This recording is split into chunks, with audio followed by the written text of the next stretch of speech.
Mike, you look like Darth Vader. Happy Laughing Day, man. Happy Laughing Man Day. Gotcha. Hey, that's super.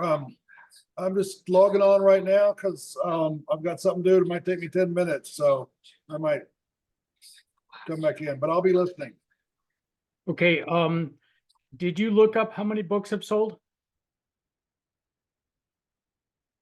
No, but I will. I'll have that report ready in just a moment. Okay.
Happy Laughing Man Day. I just pulled it up on the screen so I could read about this.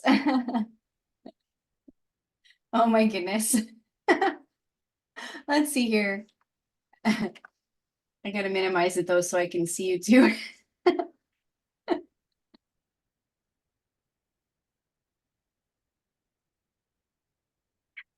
Next week will be Unabomber theme.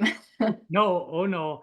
Some of the other folks are fans, not me. Yeah, I know he was an amazing person, but no. No. Once, although I will say once a year, I probably will have to do this because I was watching it, I don't know, for the 20th time. When was that? A few weeks Christmas? ago. Okay. It might have been Christmas, but whenever I was watching it, I noticed the date of just the, February 3rd. And I thought, well, okay, that I could add that as a kooky thing in my calendar. And then I went back and checked what year it was. And I don't know, the series showed up in 2002, I think, that particular version. And they were talking about 2024. And I went, oh my God, it's this year or this day. So anyway, I've been all anxious about this for quite a while. I thought you were a Ghost in the Shell fan. I totally am, but I don't know about this one. Okay, this is what was it? To be fair, Mike, most things that I like, I like dip my toes in. I really like it and I enjoy the memes and all that, but my goodness, I wish I had more time to just engage with my interests. Yes. That's an advantage of empty nester like me, is that I don't have to worry about what the kids are doing and what they need, Yeah. So yeah, no, Yep. it's from a Standalone Complex was that version of Ghost in the Shell. Happy Laughing Man Day, Art. Hi, Art. Howdy. Okay. And so that was one of the ones that I first saw. Hello, how you doing, William? Happy Hi, everybody. Happy Laughing Man Day. That's what my little Laughing Man logo is all about. I think I'm gonna just 1 second, I'll be right back. Yeah.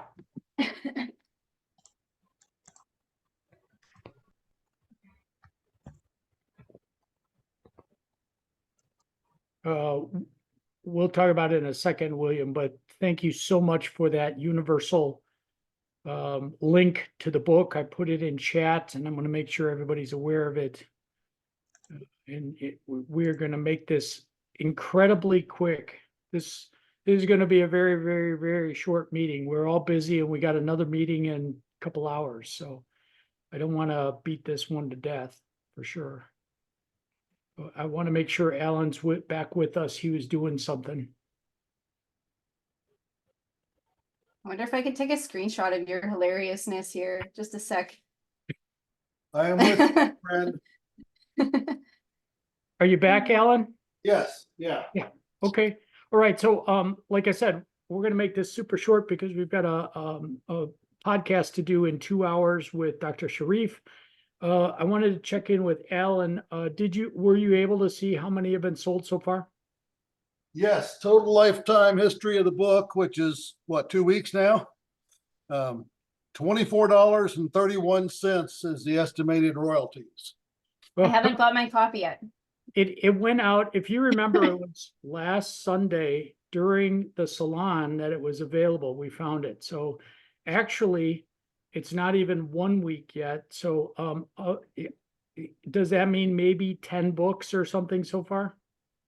I'm looking at that now. Let's see. That's see on the 1st of,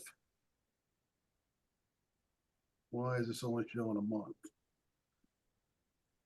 Oh, okay. So looks like 28 Jan. Oh, that's because that's in dollars. All right, let's see here. And I'm not smart enough to figure out Come on. books. How many books all that this is, all but this self-deprecating talk. Excuse me. there's well, it's the royalty estimator, but I mean it's giving me a dollar value. So on the 28th, we accrued about $8 worth of royalties, and on the 29th, another $2.50, and then on the 1st of February, and like $10 worth. And what is today, the 3rd, another $279. So to get that $24.31 number. But I'm not sure how to convert that to books. Well, hold on a second. I mean, if we're selling it for $5 a copy, maybe one book is like $2.50 each. We're getting half of it, something like that. What do you think? Yeah, that's about it. It's like I think we're getting, hopefully we're getting 70%, but yeah. Okay, well, I Take don't it need an exact number. I'm trying to get an idea, not an exact number. So if it was $24, then maybe it's 10 books, right? Yeah. Okay, What about the Kindle Unlimited? Does it tell you that? It shows up as page reads. I downloaded mine on KU. Oh, here we go. Wait, units ordered 5. There we go. KENP red is 62 pages. I think that's, I'm not sure what, I think that's Kindle Unlimited, the KENP. Yeah. And Yeah. then month to date.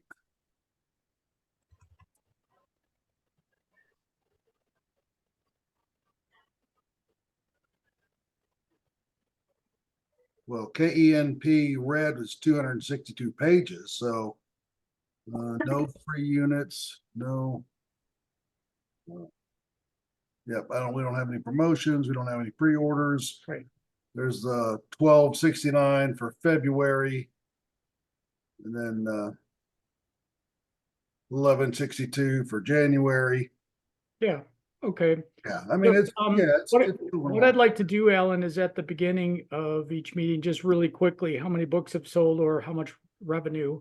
You bet. So that everybody knows what we're thinking about doing with these measly dollars that are coming in is, first of all, Alan spent money to buy the ISBNs.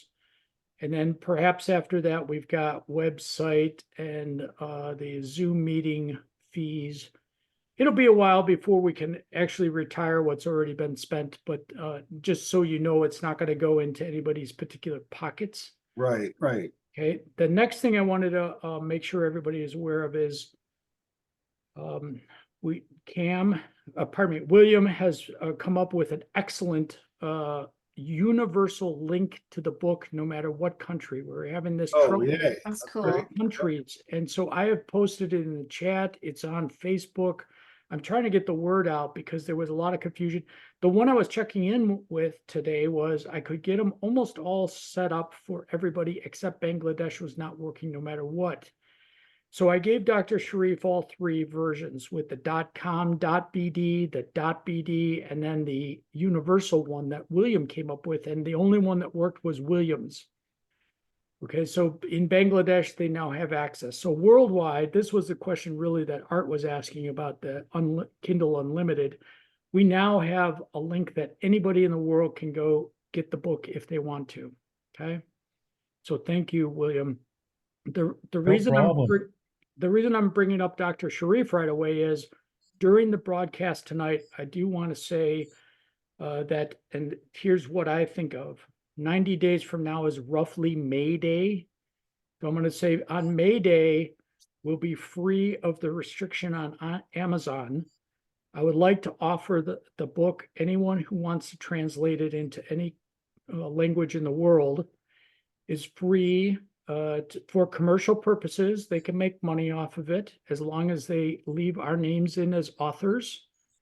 And I think the idea was to, at least from me, was to get the word out, not so much to make $1 billion. And so is there any significant objection to that idea right now from the authors here? No?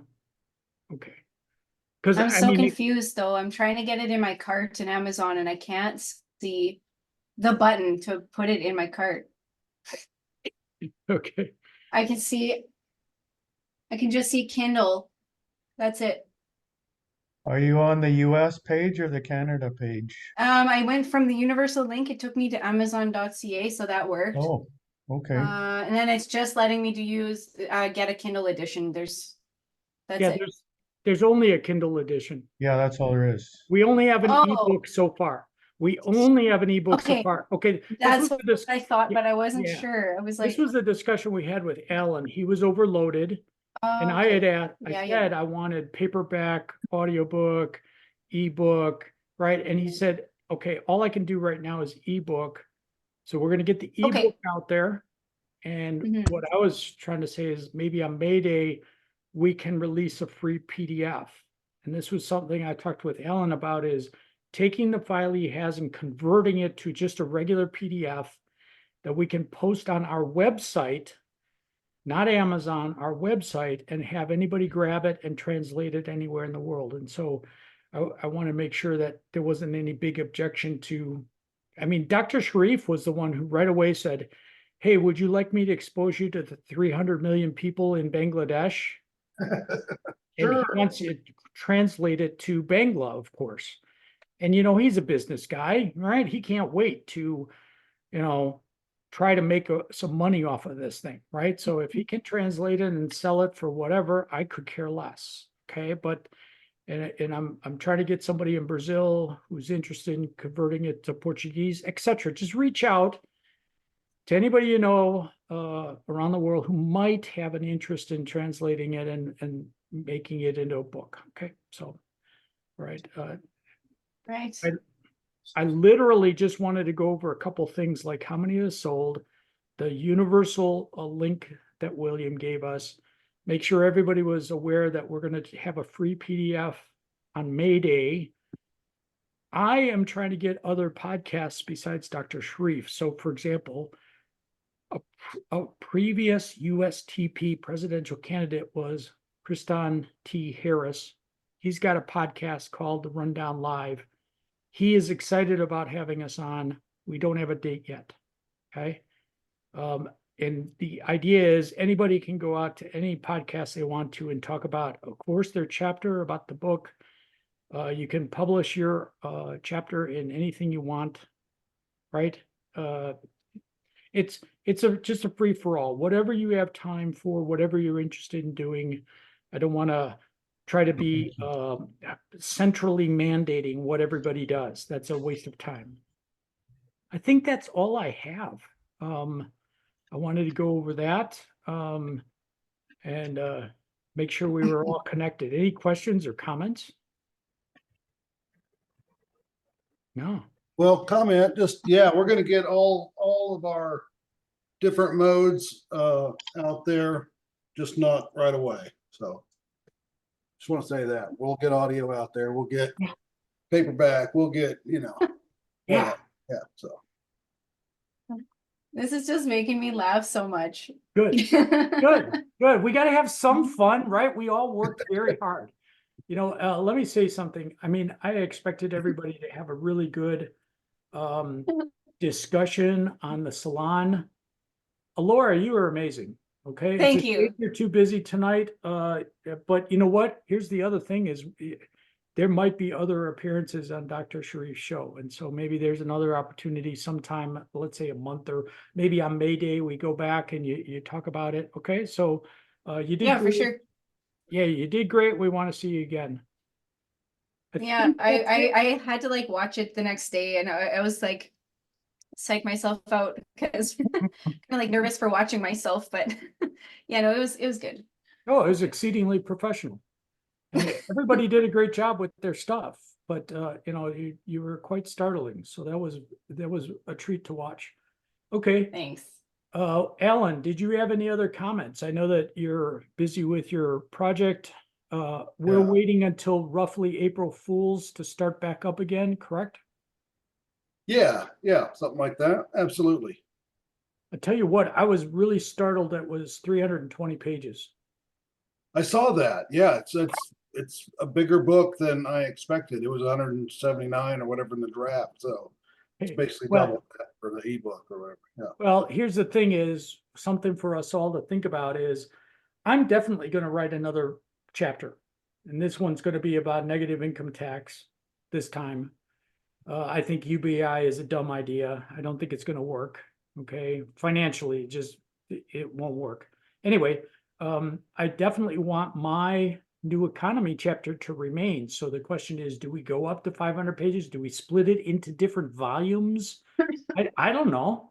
I like the, version 24, version 25, 26. Oh, I mean, that's just me. If we're just throwing ideas out there. I've got 3 new mics online, that we could get different perspectives from. So yeah, that's right. No, this is going to be great. I think Jason has joined us. I'm not sure I see him in the list yet. Yep, I'm here. Oh, hi. Okay.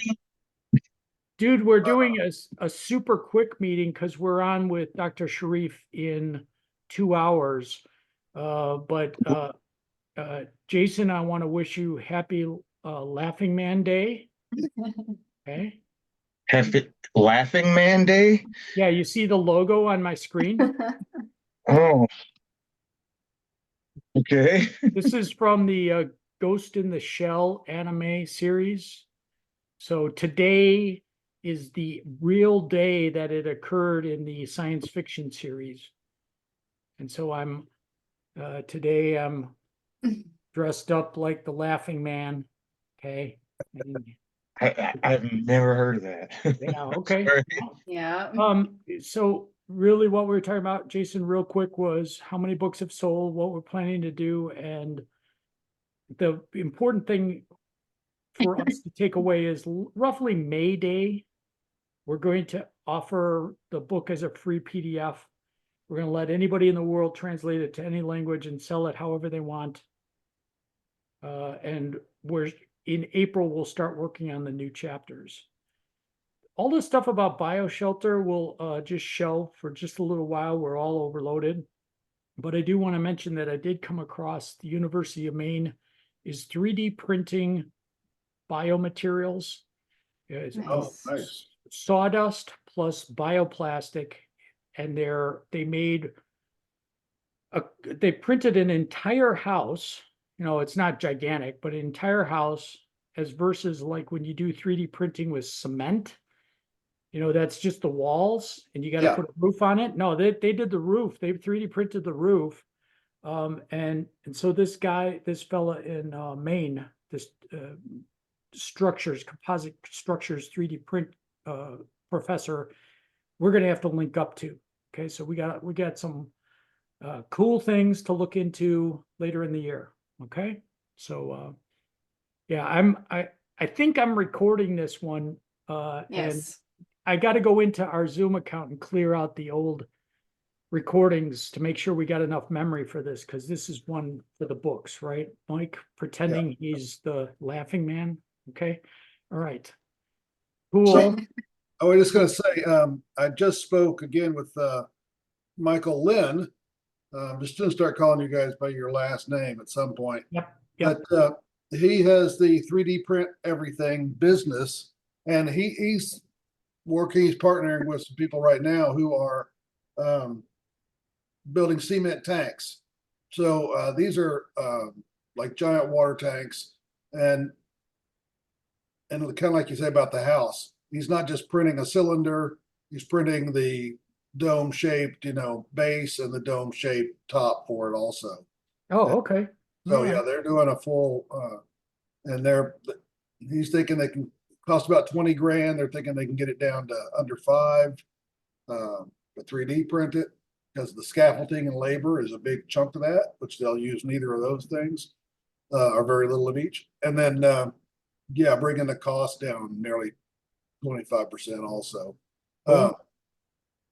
So yeah, it's pretty impressive shift in the economics of cement tanks.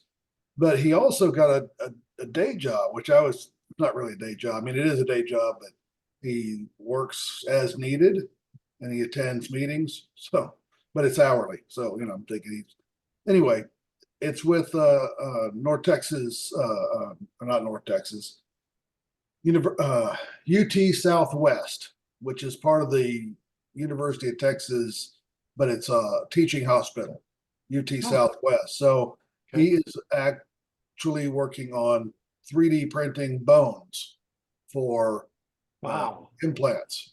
So yeah, I'm gonna recommend him to Gennady as a guest on there, and I think he'd be a great contributor to our book too. So Yeah, I suspect we're gonna have a lot of really interesting people join the group. I'm looking forward to it. And then I'm really glad Jason came in this time because I am really getting excited about Clio Dynamics.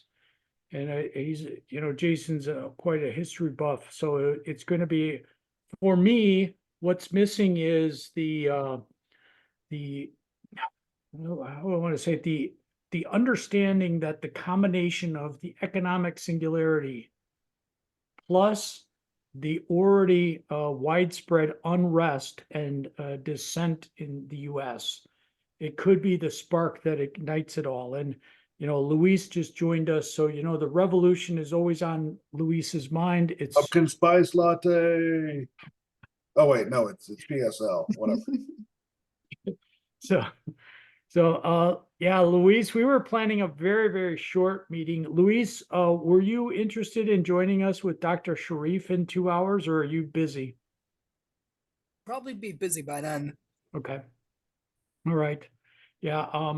I'm super glad you joined us, Luis, but we are actually about to sign off. I think that we've covered, we've only sold a smattering of books, but now we've got a link that works worldwide. We're going to continue working on getting the word out. We're going to come back to BioShelter in a month or two or whatever when we have time. We're going to start investigating Clio Dynamics. Any final thoughts before we say goodnight? Can I post a screenshot of you on my Telegram channel? Yes, yes, you can. Yeah, because Yeah. that's a group that probably knows everything about Laughing Man. And by the way, PSL stands for the Party of Socialism and Liberation. Liberation, yeah. Okay. Okay, great, thanks. No, I got one more comment for y'all. Read or reread Michael Symes' essay there about science, or what do you call it, scientism versus science.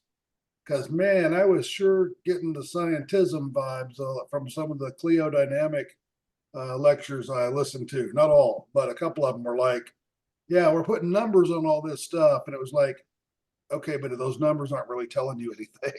You're just putting numbers on them, right? So I'm really curious to kind of see how that shapes out. I mean, I think there's a lot of very valid scientific ways to use history, but some of those guys seem like we're giving number values and stuff and putting it in the computer, and it's like, I looked at their resources, and they really do have a pretty good database going on of It's all very, the different. yeah. it is very important to split the two groups in.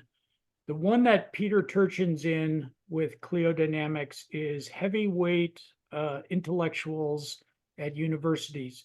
Right. There's another branch of folks that talk about the fourth cycle, and they think that's it's see, they're clowns, okay? They're just ass clowns, okay? Okay. Well, Well, here's the thing is that they've noticed a pattern, and now they're saying it's a fixed pattern that always happens, and that's not weird. And I Oh. did a contrast and comparison with those two and so Michael has identified the difference between the two different groups, okay? Okay, yeah. That's because definitely some of the more ridiculous stuff I was listening to did mention cycles. So, all right, I'll make sure I'm getting the legitimate source here or whatever. Yeah. Because some of it sounded good, and then it's like heard another YouTube channel was like, "What is that?" And by the way, when we do go into this, I do want us to keep in mind that we're thinking something more along the lines of economics, which of course doesn't have any exact rules or laws, but there are trends that occur that indicate this or that, some of which are misleading, some of which are accurate, and it's going to be a while before we actually know which is which, right? So that's important differentiation that we got to make sure that we do. Okay. All right. I just want to say something real quick about, when you're trying to like forecast the future, it's kind of like a crystal ball that it never sees the future with a you in it. It never sees what you're going to do. When we predict and we see that line and it goes like this on the graph, That's if everything stays the same, if we don't do nothing. Yeah, cetera. Nobody tries to fix anything, that's what's gonna happen.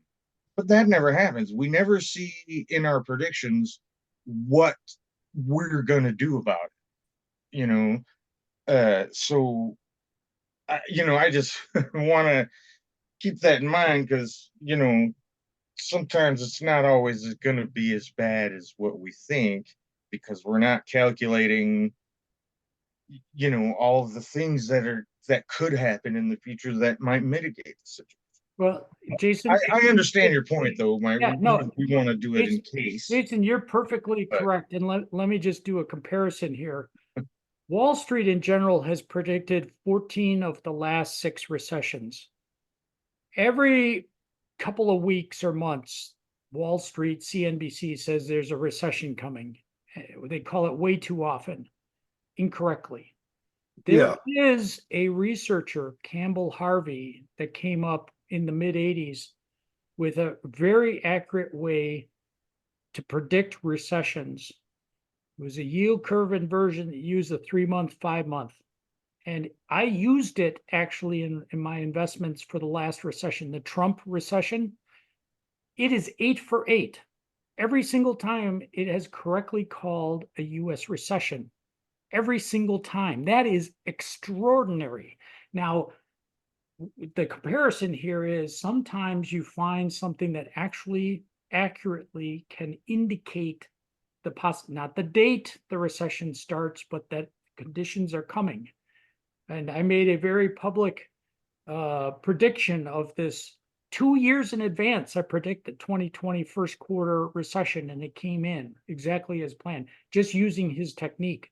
Same thing with the history. There'll be stuff that people predict and it's completely wrong. There'll be some of these gems that come up and you go, oh no, that he's identified the real trends. So anyway, I'm gonna let it go. You are right. There's a lot of garbage out there. And especially with this new science, there'll be a lot of it is garbage. It'll be interesting to sift through. That's all I mean. Okay. Okay. I love you guys. We'll see you guys in 2 hours. Or no, Good luck on the actually, podcast. hour and a half. Okay. Yeah, bye-bye. and hey, Mike, I haven't checked my mail, but have you sent out the stuff for that? The link, yes. Link, Mike, Stream, let's see. Nope, that's not StreamYard from, yes, I'll, you know what? You look for it. I'll try to pull it up and put it in chat. Make sure you guys have it because Yeah, know, great, because I'm horrible at doing this stuff on the fly. Okay, so He just goes all in. yeah, let's see. Bet I put it under Sharif. Okay, and what? It's pretty close. Yeah, here it is. This is it. Yeah, and I put it in an email that I sent out yesterday at like 1 in the afternoon your time, something like that. February 2nd. But I'm gonna put it in the chat right now. Yeah, please. I don't have, is that There February you go. 3rd podcast, World Talent? Well, see, and the funny thing is, of course, he's sending out Bangladesh, right? So it says Sunday, but that's BST, that's Bangladesh Standard Time, right? Okay, It's our night on Saturday is his Sunday morning. gotcha. That makes Okay, so that sense. ignore the Sunday. It's tonight. Okay, and there's the StreamYard. It's in an hour and a half. Okay. Right on. Okay. Yeah, I like that. Thank you all, man. And Thank you. Okay, guys, take care. Yeah, you too. All right, bye-bye. Bye.